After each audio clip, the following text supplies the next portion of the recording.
Hi guys, ఇవాళ మనం part 1 of Bobbatla తయారీ చూద్దాం. మొదటిగా మైదా పిండిలో కొంచెం పసుపు మరియు ఉప్పు వేసుకుని మంచిగా కలిపి పెట్టుకోవాలి.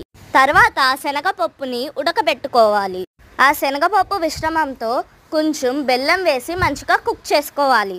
తర్వాత కలిపి పెట్టుకున్న పిండిలోకి నెయ్యి వేయండి. తరువాత ఆ పిండిలో అయితే హోల్స్ పెట్టేసుకుని మంచిగా నాననివ్వండి. చూసారు కదా, హోల్స్ కొంచెం పెద్దగానే పెట్టండి, పిండి బాగా నానాలి కాబట్టి. అలా దాన్ని ఒక 15 మినిట్స్ పక్కకు పెట్టుకోండి. చూసారు కదా, అలా 15 మినిట్స్ పక్కకు పెట్టుకోండి. తర్వాత ఆ శనగపప్పు మిశ్రమాన్ని మంచిగా ఉండలు కింద చేసుకోండి. నేను చెప్పినట్టు చేస్తే మీకు టెక్స్చర్ అయితే పర్ఫెక్ట్గా వస్తుంది. తర్వాత మంచిగా ఆ పూర్ణాన్ని అయితే ఉండలు కింద చేసుకోండి. చూసారు కదా ఎంత బాగున్నాయో. తర్వాత మన మైదా పిండిలో ఒక పూర్ణాన్ని పెట్టుకుని మంచిగా దాన్ని కవర్ చేసేయండి. అలా కవర్ చేసిన తర్వాత కొంచెం ఒత్తుకోండి. తర్వాత ప్రాసెస్ పార్ట్ 2లో చెప్తా. లైక్, షేర్ అండ్ సబ్స్క్రైబ్ చేస్తారని కోరుతూ ఏ హేమన్య సెనిగ్ ఆఫ్.